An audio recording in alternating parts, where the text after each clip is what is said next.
When most people think about being alone, the picture that often comes to mind is maybe someone feeling a bit down, a bit disconnected. Right. There's definitely that common association.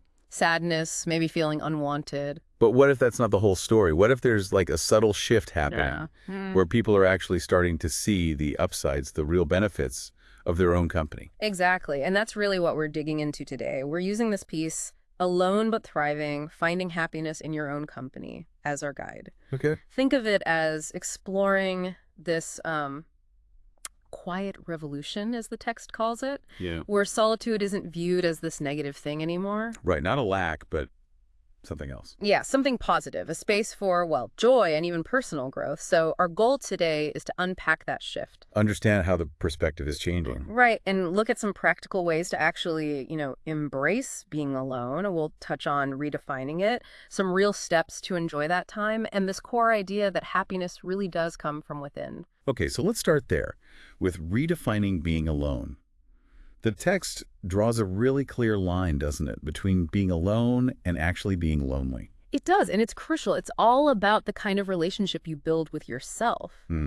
The source sort of reframes solitude. It's not presented as a void or something missing in your life, But it does. as a positive state, like self-sufficiency, and a really good opportunity for self-discovery. It's a definite move away from feeling like, oh, something's missing. It was more of an active process. Exactly, an active process of I'm building something valuable right here within myself. That mindset shift feels absolutely central. So, okay, instead of seeing alone time as empty, You see it as full of potential. got it. And the text moves into some practical ways to actually do that, right? Mm. Starting with this idea of becoming your own best friend. What does that mean, really? Well, what's interesting there is the focus on self-compassion, Treating yourself kindly. Yeah, extending the same sort of understanding and kindness to yourself that you'd naturally give to a close friend.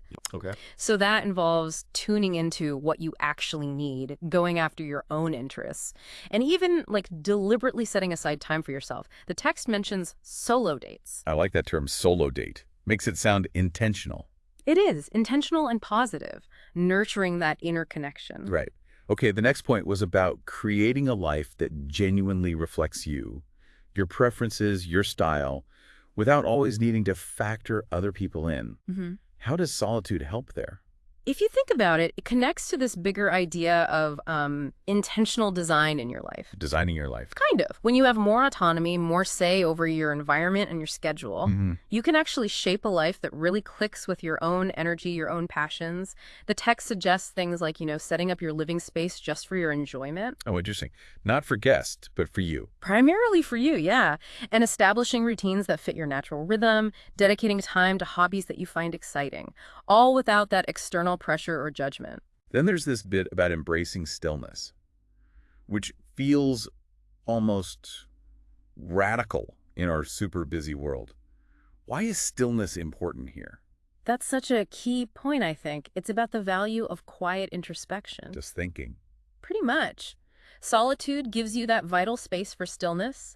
It lets you connect with your inner thoughts, your values, and just gain some clarity without all the constant noise and demands from outside. Makes sense. You need quiet to actually hear yourself. Exactly, creating the conditions to truly listen. The text also mentioned how being alone can fuel personal growth. Learning new skills, maybe, or just following your curiosity. Yes, and what strikes me there is the element of, intrinsic motivation, doing it for yourself. Not for anyone else. Right. When you're learning or exploring purely for your own satisfaction, it's deeply rewarding. And that quiet, focused environment you get in solitude, it can actually boost curiosity and make learning feel more meaningful, more effective even. And all this seems to lead back to that fundamental idea the source brings up. Happiness isn't really out there to be found. No, it originates from within. That's the strong message. The text really emphasizes that genuine happiness is built on things like inner peace, self-respect, authenticity. And those are qualities often nurtured in solitude. Often, yes.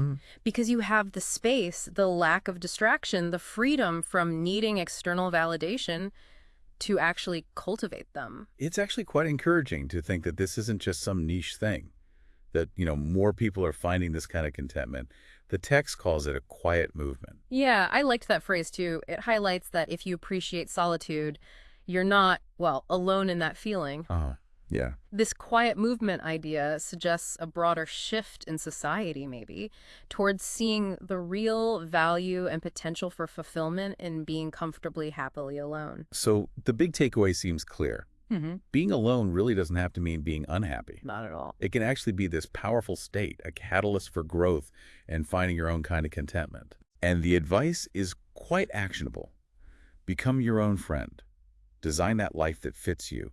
Embrace the quiet moments. And remember that happiness comes from that internal place, peace, self-acceptance, which solitude can really help foster. And it is comforting, isn't it, to know others are finding this too, part of that quiet movement. Absolutely. And that final thought from the source, it's just beautiful, I think. It encourages you to really honor your time alone, whatever that looks like for you. How does it put it?